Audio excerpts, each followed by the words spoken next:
Bueno, una imagen acá, más allá de Macri y Ibarra, que efectivamente Macri ayer interpela cuando con un tuit dice se termina un gobierno a cuya CGT prácticamente fue demasiado condescendiente y demás. Esta es la imagen de la CGT. Por supuesto tiene Alberto Fernández en el centro, eran otros tiempos, había un envalentonamiento con la idea de que se pudiera construir alrededor de Alberto Fernández, no solo el albertismo, sino en perspectiva, básicamente tributaba Héctor Daer, la idea de un peronismo sin kirchnerismo. Bueno, finalmente nunca ocurrió lo que ya ustedes conocen. Ahora, lo que está concluyendo es un ciclo que está terminado, con un presidente que se va en las condiciones que recién contábamos, que estuvo enmarcado en una pasividad social muy alta y en una complacencia gremial extrema, ¿no? Porque si hubo algo en este periodo es que pese a todos los indicadores que mostramos, que ninguno es mejor que el ingreso del gobierno en 2019, los gremios no hicieron paros generales.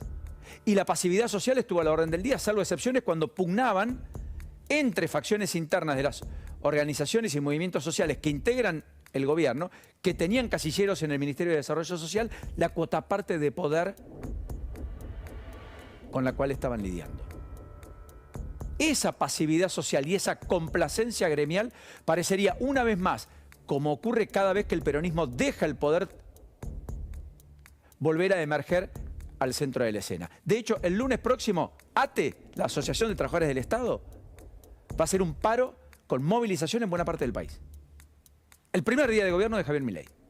Con la guardia en alta, a propósito de lo que ha dicho Milei sobre la reforma del Estado, que tampoco se conoce. Esta es una imagen de Río Negro, hoy, en Bariloche. En Río Negro el paro empezó ayer.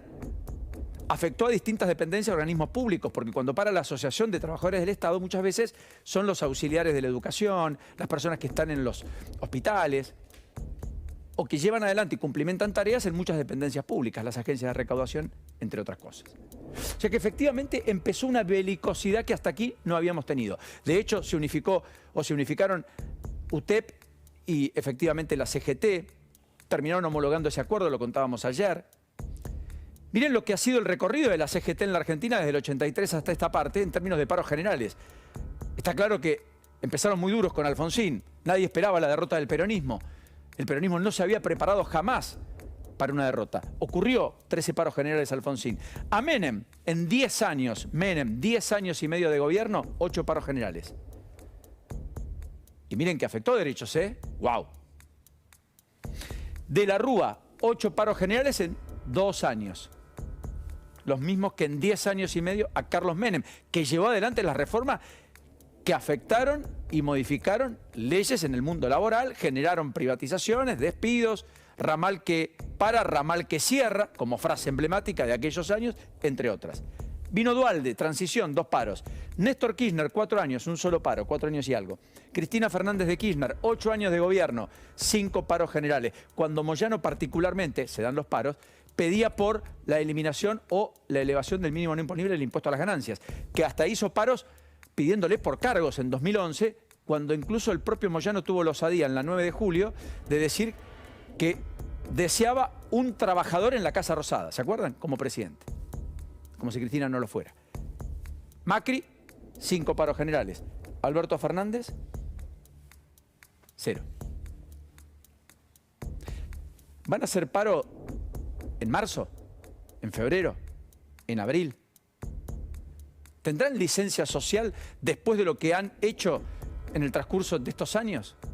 Donde cuando hicieron una movilización y osado criticar la inflación que había en la Argentina, lo hicieron para movilizarse frente a las centrales de los dirigentes gremiales empresarios diciendo que todo lo que pasaba en la Argentina y pasa era por culpa de los remarcadores de precios y por culpa de las empresas. Miren la otra placa respecto a este aspecto. El promedio de paros por años de gobierno.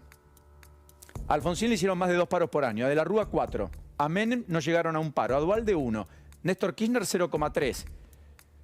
Cristina Fernández de Kirchner 0,6. Mauricio Macri 1,3. A Macri le hicieron en términos relativos más paros que a cualquier gobierno peronista, aunque menos que a Alfonsín y a De la Rúa. Porque acá probablemente ya el peso sindical estaba más recortado que acá. Los emergentes del sindicalismo de hoy están en esta época. tienen entre 20 y 30 años en las conducciones de los gremios. Acá eran muy fuertes, afloraban los Moyano de fines de los 90, los de la ley Banelco del 2001, que fue un escándalo, que terminó con la renuncia de Chacho Álvarez y la disolución por poco del gobierno de la Rúa. Ese Moyano no es el de hoy, ¿eh? No tiene la misma licencia social, no tiene el mismo cobijo, no tiene la misma complacencia para hacer lo que en algún momento se hizo. Así que acá hay un enigma, un interrogante. Con el ciclo terminado, la pasividad social y la complacencia gremial, ¿también concluyen o habrá hándicap? Y el segundo punto en el que me quería parar esta tarde, aunque sea muy brevemente, tiene que ver con este otro aspecto que es la impostergable reforma tributaria. Estoy viendo y estoy escuchando mucho de reforma laboral sí o no, cada vez más licuada, reforma del Estado profunda, reforma de las empresas públicas, reformas legislativas, reformas del Código Penales. En algún caso se empiezan a alumbrar algunos esbozos de proyectos que podrían ser, aunque no se conocen con detalle. Pero estoy sintiendo poco la palabra reforma tributaria. Cuidado, porque es la gran deuda pendiente de la democracia también, ¿eh? Esta democracia trajo más impuestos, menos progresivos, o sea, más regresivos, que generaron menos incentivos para la inversión y para el trabajo estable.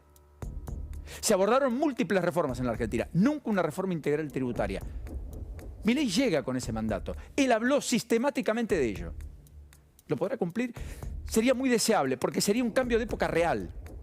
Miren esta placa respecto a los impuestos, el peso de los impuestos. Argentina tiene más de 160 impuestos. Ahora, fíjense que 10 impuestos concentran, 6 tributos concentran, el 83% del total de lo que recauda la Argentina en sus diversas esferas. Por supuesto el IVA como impuesto más importante, naturalmente.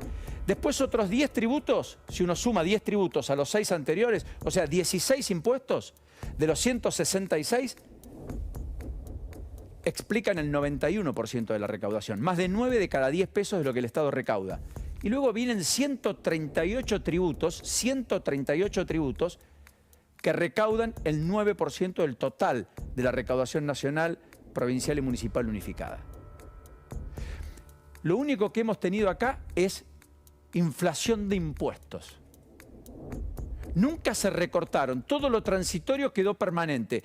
La máxima paradoja es que el impuesto al cheque que surgió en la emergencia del 2001 con Cavallo, ahora los gobernadores firmaron un proyecto de ley que enviaron al Congreso que quieren respaldar para convertirlo en coparticipable y por tanto ese impuesto al bobo, que es el impuesto a la economía formal, el impuesto al cheque, débito y crédito bancario, sea coparticipable. ¿Por qué? Porque justamente es uno de los impuestos que más recauda, porque es de más fácil recaudación. ¿Cuántos países tienen impuesto al cheque? Ninguno, no hay. ¿Cómo? Sí, no hay.